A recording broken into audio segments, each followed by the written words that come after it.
আসসালামু আলাইকুম রহমতুল্লাহি ওবারাকাতুহ। ইন্নাল হামদালিল্লাহ ওয়াসসালাতু ওয়াসসালামু আলা মুহাম্মাদিন ওয়া আলিহি ওয়া আসহাবিহি ওয়া মা ওয়ালা, আম্মা বাদ। সম্মানিত দর্শক শ্রোতা, মুসলিম ভাই ও বোনেরা, আমরা মহাগ্রন্থ আল কোরআনের তাফসির বর্ণনা অনুষ্ঠানের আজকের 40তম পর্ব নিয়ে আপনাদের সামনে উপস্থিত হয়েছি। সকলকে স্বাগত জানাচ্ছি আজকের পর্বে। আজকের আলোচ্য বিষয় হলো সূরা বাকারার 24 নম্বর আয়াতের সংক্ষিপ্ত তাফসির বর্ণনা। ওমা তৌফিকি ইল্লা বিল্লাহ আলাইহি তাওয়াক্কালতু ওয়া ইলাইহি উনীব। তো আমরা শুরু করি। আউযু বিল্লাহি মিনাশ শাইতানির রাজিম। বিসমিল্লাহির রহমানির রহিম। ফাইন লাম তাফআলু ওয়া লান তাফআলু ফাত্তাকুন নারাল্লাতী ওয়াকুদুহান নাসু ওয়াল হিজারাহ উইদ্দাত লিল কাফিরিন। সাদাকাল্লাহুল আযীম। সূরা বাকারা 24 নং আয়াত। আল্লাহ তাআলা বলেন, যদি তোমরা না পারো তাহলে ভবিষ্যতে কখনোই তোমরা পারবে না। অর্থাৎ যদি তোমরা কোরআনের অনুরূপ একটি সূরা বা 10টি সূরা তোমরা যদি রচনা করে আনতে না পারো তাহলে ভবিষ্যতে কখনোই পারবে না। অতএব ফাত্তাকুন নারাল্লাতী ওয়াকুদুহান নাসু ওয়াল হিজারাহ, অতঃপর তোমরা সেই আগুনকে ভয় করো যেই জাহান্নামের আগুনের জ্বালানি হবে মানুষ এবং পাথর। মানুষ এবং পাথর দিয়ে যে জাহান্নামের জ্বালানি দেয়া হবে, ইন্ধন দেয়া হবে, সেই জাহান্নামকে তোমরা ভয় করো। আর সেই জাহান্নামকে উইদ্দাত লিল কাফিরিন, অবিশ্বাসীদের জন্য প্রস্তুত করে রাখা হয়েছে। এই হচ্ছে আয়াতের সংক্ষিপ্ত শাব্দিক অনুবাদ। তো এই আয়াতটি বোঝার জন্য আমরা পূর্ববর্তী পর্বের অর্থাৎ 39তম পর্বে আমরা যে 23 নম্বর আয়াতটি আলোচনা করেছি সেই আয়াতটি একটু এখানে আলোচনা করতে হবে, সেই আয়াতের অর্থটা জানতে হবে, তাহলে এই আয়াতটি বুঝে আসবে। তো 23 নম্বর আয়াতে বলা হয়েছিল যে তোমরা যদি আমার বান্দা ওয়াইন কুনতুম ফি রাইবিম মিম্মা নাযালনা আলা আবদিনা, আমার বান্দার উপরে অবতীর্ণ যা কিছু অবতীর্ণ হয়েছে তাতে যদি তোমাদের কোনো সন্দেহ হয়, ফাতু বিসূরাতিম মিন মিসলিহি, তাহলে তোমরা অনুরূপ একটি সূরা নিয়ে আসো। ওয়াদউ শুহাদাআকুম, তোমাদের যত সাহায্যকারী আছে তাদের সকলকে তোমরা ডেকে নাও, আল্লাহকে বাদ দিয়ে সকল সাহায্যকারীকে ডেকে নাও যদি তোমরা সত্যবাদী হও। তো এই যে চ্যালেঞ্জ আল্লাহ তাআলা দিলেন, এই চ্যালেঞ্জটি সেই 1450 বছর আগের থেকে চ্যালেঞ্জ দেওয়া হয়েছে এবং সেটা কিয়ামত পর্যন্ত এই চ্যালেঞ্জ অব্যাহত থাকবে। তো তৎকালীন সময়ে কোরআন অবতীর্ণ হওয়া পর্যন্ত এমনকি মহানবী সাল্লাল্লাহু আলাইহি ওয়াসাল্লামের জীবদ্দশা পর্যন্ত কেউ এই আয়াতের মোকাবেলা করতে পারেনি, অর্থাৎ কোরআনের মতো একটি সূরা তারা আনতে পারেনি। এমনকি তারা সূরা কাউসারের প্রথম আয়াতের সঙ্গে মিলিয়ে একটি বাক্য লিখে দিয়ে তারা আত্মগোপন করেছিল। সেটা হলো ইন্না আ'তাইনা কাল কাউসার লাইসা হাযা মিন কালামিল বাশার। এই বাক্যটি তারা লাগিয়ে দিয়েছিল। সেটা হলো যে নিশ্চয়ই আমি আপনাকে হাউজে কাউসার দান করেছি, ইন্না আ'তাইনা কাল কাউসার, এইটার সঙ্গে মিলিয়ে তারা লাইসা হাযা, এটি নয়, মিন কালামিল বাশার, কোনো মানুষের কথা, অর্থাৎ এই বাণী এগুলো কোনো মানুষের কথা নয়, এটা বলে তারা কোরআনের কাছে আত্মসমর্পণ করে, সারেন্ডার করে তারা কিছুদিনের জন্য আত্মগোপনে চলে গিয়েছিল। অর্থাৎ তারা এই চ্যালেঞ্জের মোকাবেলা করতে অক্ষমতা প্রকাশ করেছিল, পরাজয় স্বীকার করে নিয়েছিল। তো এই ঘটনা যখন তারা পারে নাই, তখন আল্লাহ তাআলা বলতেছেন ফাইন লাম তাফআলু, যদি তোমরা নাই পারো, ওয়ালান তাফআলু, আর ভবিষ্যতে কখনোই পারবে না। এই লান শব্দটা হলো ভবিষ্যতের সকল কর্মকাণ্ডকে নাকচ করার জন্য। লান তাফআলু অর্থাৎ কখনোই পারবে না, ভবিষ্যতে কখনোই তোমরা আনতে পারবে না। ফাত্তাকুন নারাল্লাতী ওয়াকুদুহান নাসু ওয়াল হিজারাহ, অতঃপর তোমরা জাহান্নামের সেই আগুনকে ভয় করো যার জ্বালানি হবে মানুষ এবং পাথর।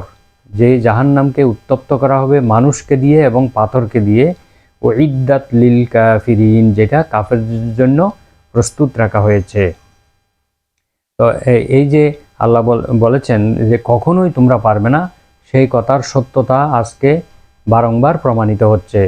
যেই 1450 বছর আগে যখন আল্লাহ তাআলা বললেন যে তোমরা কখনোই পারবে না, তখনকার সময়ে কোনো প্রযুক্তি ছিল না, কোনো ইন্টারনেট ছিল না, মোবাইল ছিল না, ল্যাপটপ ছিল না, কম্পিউটার ছিল না, স্যাটেলাইট ছিল না, কোনো কিছুই ছিল না।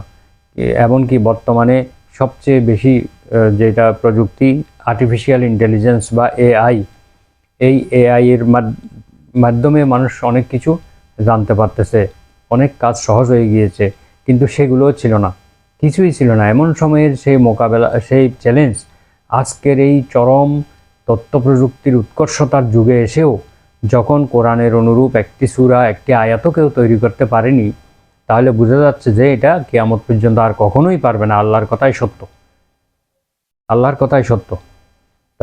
এই প্রযুক্তির যুগে যখন পারে নাই, তাহলে আর কখন পারবে?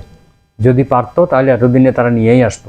কারণ সারা পৃথিবীর অবিশ্বাসীরা কোরআনের পিছনে লেগে আছে, কোরআনের ভুল ধরার জন্য, কোরআনকে অক্ষম করার জন্য তারা রাত দিন, তারা বিলক্ষণ, তারা কাজের মধ্যে নিয়োজিত রয়েছে। সুতরাং এটা কখনোই পারবে না। তো আল্লাহ তাআলা বলছেন, যখন তোমরা পারো নাই, সুতরাং আর কোরআনের পিছনে লেগে কোনো লাভ নেই। তোমরা জাহান্নামের আগুনকে ভয় করো, যে আগুনের মধ্যে মানুষকে এবং পাথরকে দিয়ে জ্বালানো হবে। তো সুতরাং এই কোরআনের পিছে লাগলে তোমরা সেই জাহান্নামের অধিবাসী হবে। এখানে মানুষ এবং পাথর দিয়ে জাহান্নামের জ্বালানি দেওয়া হবে বলে বলেছেন আল্লাহ তাআলা। হিজারা মানে হলো পাথর। এমন পাথরকে বোঝানো হয় যেগুলো কালো গন্ধক পাথর, অর্থাৎ যে পাথরগুলো বারুদের মতো জ্বলে ওঠে এবং যার আগুন কখনোই মানে থামে না, উত্তপ্ত হয় সবচেয়ে বেশি উত্তপ্ত হয় কালো গন্ধক পাথর, অর্থাৎ বারুদের মতো সেই পাথরগুলো জ্বলতে থাকবে। এদের তাপ ভীষণ হয় এবং অত্যন্ত দীর্ঘস্থায়ী হয়। তো সৃষ্টির শুরুতেই আল্লাহ তাআলা এগুলোকে সৃষ্টি করে, এই পাথরগুলোকে সৃষ্টি করে প্রথম আসমানে রেখে দিয়েছেন। কোনো মুফাসসির বলেন যে যেসব পাথর নির্মিত মূর্তির উপাসনা করা হয় সেগুলোর কথাই বলা হয়েছে, কারণ এগুলো অন্য আয়াতের মধ্যে এসেছে যে তারা যার উপাসনা করেছে সেগুলোকেও জাহান্নামে দেওয়া হবে, এরকম পবিত্র কোরআনের অনেক আয়াতে এসেছে। সুতরাং এ কথাও সত্য যে পাথর নির্মিত তাদের এই মূর্তিগুলোকেও সেই জাহান্নামের মধ্যে দেওয়া হবে, তাদেরকেও দেওয়া হবে। যে সমস্ত মানুষ তাদের উপাসনা করেছে তাদেরকেও দেওয়া হবে, তাদের উপাস্যদেরকেও দেওয়া হবে। একথা প্রমাণ করার জন্য যে এরা কেউ উপাস্য নয়। হাদিস শরীফে এসেছে যে তোমাদের এই আগুন জাহান্নামের আগুনের 70 ভাগের 1 ভাগ মাত্র, 70 ভাগের 1 ভাগ মাত্র, অর্থাৎ জাহান্নামের আগুন এই পৃথিবীর আগুনের চেয়ে 70 গুণ বেশি উত্তপ্ত হবে। বুখারী শরীফের 3265 নম্বর হাদিসে একথা উল্লেখ রয়েছে। তো এখানে উইদ্দাত অর্থাৎ প্রস্তুত রাখা হয়েছে বলা হয়েছে। তাহলে কি জাহান্নাম এখন প্রস্তুত আছে? এখন কি রেডি আছে? অনুরূপভাবে জান্নাতও কি এখন রেডি আছে? এর উত্তরে কোরআন এবং হাদিস থেকে প্রমাণিত হয় যে জান্নাত এবং জাহান্নাম এখন বর্তমানে প্রস্তুত অবস্থায় আছে, জাহান্নাম বর্তমানে তৈরি অবস্থায় আছে। কারণ মহানবী সাল্লাল্লাহু আলাইহি ওয়াসাল্লাম মিরাজের রাত্রে, মিরাজের সহিহ হাদিসগুলোতে বর্ণনা আছে যে তিনি জান্নাত এবং জাহান্নাম পরিদর্শন করেছেন, জান্নাতের সুখ শান্তি, জাহান্নামের শাস্তি প্রত্যক্ষ করে এসেছেন।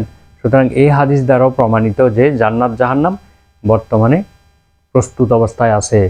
তো আমরা 3টি হাদিস এখানে আলোচনা করব, জাহান্নাম এবং জান্নাত যে বর্তমানে আছে সেই ব্যাপারে প্রমাণ পাওয়া যাবে। তো একটি হাদিস হলো জান্নাত এবং জাহান্নাম পরস্পর ঝগড়া বিবাদ করার সংক্রান্ত একটি হাদিস। এই হাদিসটি আবু হুরায়রা রাদিয়াল্লাহু আনহু থেকে বর্ণিত। মহানবী সাল্লাল্লাহু আলাইহি ওয়াসাল্লাম ইরশাদ করেন, তাহাজাতিল জান্নাতু ওয়ান নারু, জান্নাত এবং জাহান্নাম পরস্পর বিবাদ করছে। ফাকালাতিন নারু, অতঃপর জাহান্নাম বলছে, উসিরতু বিল মুতাকাব্বিরিনা ওয়াল মুতাজাব্বিরিনা, আমাকে আমার মধ্যে অহংকারী এবং অত্যাচারীদেরকে দিয়ে পরিপূর্ণ করা হয়েছে। ওয়াকালাতিল জান্নাতু, জান্নাত বলে, ফামালি লা ইয়াদখুলুনি ইল্লা দুআফাউন নাসি ওয়া সাকাতুহুম, আমার জান্নাতে তো কেবল মানুষের মধ্যে যারা দুর্বল এবং যারা সাধারণ মানুষ, অত্যন্ত সাধারণ মানুষ, পৃথিবীতে কোনো ক্ষমতা ছিল না, প্রভাবশালী ছিল না, কোনো উচ্চবিত্ত ছিল না, এমন সাধারণ মানুষগুলোই কেবল আমার জান্নাতে প্রবেশ করেছে, আমার কি হলো? তখন আল্লাহ তাআলা বললেন ফাকাল আল্লাহু লিল জান্নাতি, তখন আল্লাহ তাআলা জান্নাতকে বললেন আনতি রহমতি আরহামু বিকা মান আশা, তুমি হলে আমার রহমত, তোমার মাধ্যমে আমি যাকে খুশি তাকে রহমত করি, যাকে খুশি তাকে দয়া করি, অর্থাৎ যাকে আমি দয়া করি তাকে তোমার মধ্যেই দেই, অর্থাৎ তুমি আমার রহমত। আর ওয়াকালা লিন্নার, আর জাহান্নামকে আল্লাহ বললেন আনতি আযাবি, তুমি আমার শাস্তি, বিকা মান আশা উ, আর আমি যাকে খুশি তাকে তোমার মাধ্যমেই শাস্তি প্রদান করি। ওয়ালিকুল্লি ওয়াহিদাতিম মিনহুমা মিলউহা, আর তোমাদের প্রত্যেককেই তোমাদের পরিপূর্ণতা দেয়া হবে, অর্থাৎ জাহান্নামকেও পরিপূর্ণ করা হবে, জান্নাতকেও তার কাঙ্ক্ষিত লোকজন দিয়ে, অধিবাসী দিয়ে পরিপূর্ণ করে দেয়া হবে। তাহলে এই জান্নাত এবং জাহান্নামের এই পারস্পরিক বিতর্ক, এর থেকে বোঝা যায় যে জান্নাত এবং জাহান্নাম বর্তমানে বিদ্যমান রয়েছে। এটি বুখারী শরীফের 4849 নম্বর হাদিস। তারপর দ্বিতীয় হাদিসটি হলো জান্নাত এবং জাহান্নামের নিঃশ্বাস সম্পর্কে। এটিও আবু হুরায়রা রাদিয়াল্লাহু আনহু থেকে বর্ণিত। নবীজি বলেন ইশতাকাতিন নারু ইলা রব্বিহা, জাহান্নাম তার প্রতিপালকের কাছে অর্থাৎ আল্লাহর কাছে অভিযোগ করলো, ফাকালাত রব্বি আকালা বাদি বাদান, জাহান্নাম বলল যে হে আমার প্রতিপালক, আমার এক অংশ আর এক অংশকে খেয়ে ফেলছে। আমার জাহান্নাম এতটাই উত্তপ্ত এবং এতটাই যে ক্ষুধার্ত যে এই একটি অংশ আর এক অংশকে গিলে ফেলতেছে, খেয়ে ফেলতেছে। ফাজিনা লাহা বিনাফাসাইন, অতঃপর আল্লাহ তাআলা জাহান্নামকে দুইটি নিঃশ্বাস ফেলার জন্য নির্দেশ দিলেন, অনুমতি দিলেন। নাফাসিন ফিস শীতা, একটি নিঃশ্বাস ফেলবে শীতকালে, ওয়া নাফাসিন ফিস সাইফ, আরেকটি নিঃশ্বাস ফেলবে গ্রীষ্মকালে, গরমকালে। ফাহুয়া আসাদ্দু মা তাজিদুনা মিনাল হার, সেই নিঃশ্বাসটি হলো যখন তোমরা অতিরিক্ত গরম অনুভব করো, তখন সেটা হলো জাহান্নামের নিঃশ্বাস।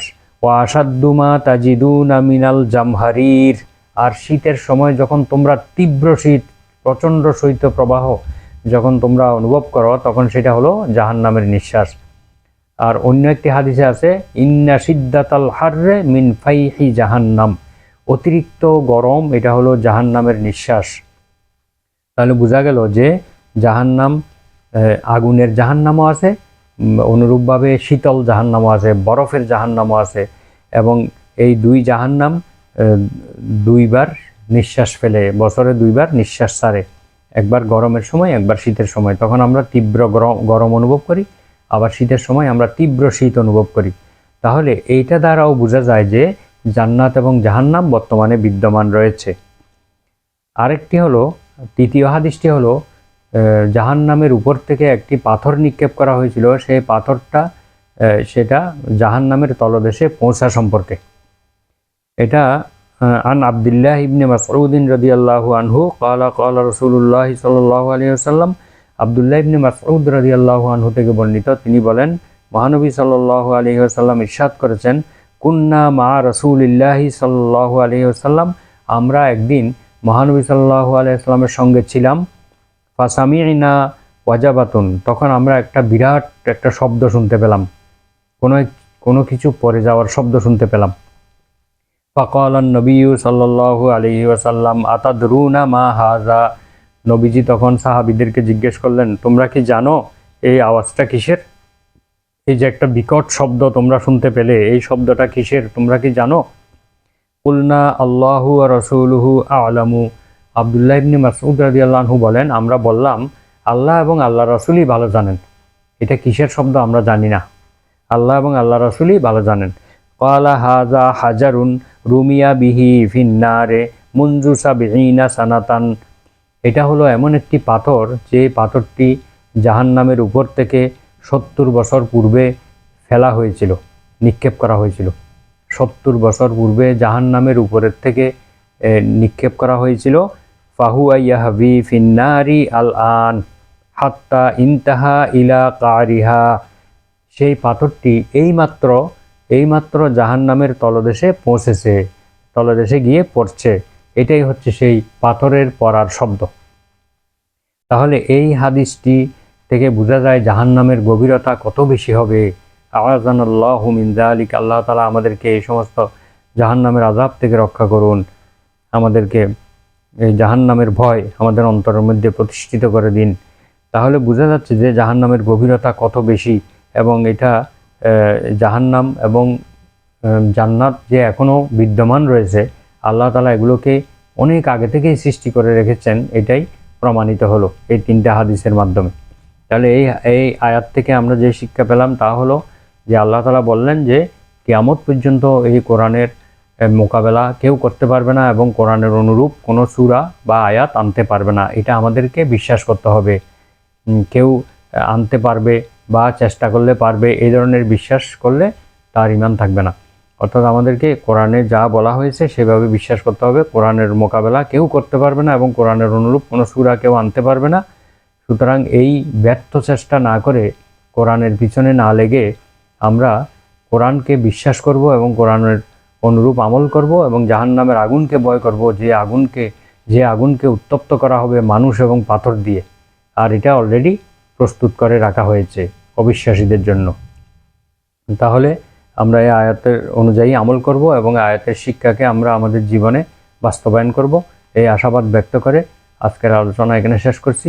সুবহানাকা আল্লাহুম্মা ওয়া বিহামদিকা আশহাদু আল্লা ইলাহা ইল্লা আনতা আস্তাগফিরুকা ওয়া আতুবু ইলাইক। আসসালামু আলাইকুম ওয়া রাহমাতুল্লাহ।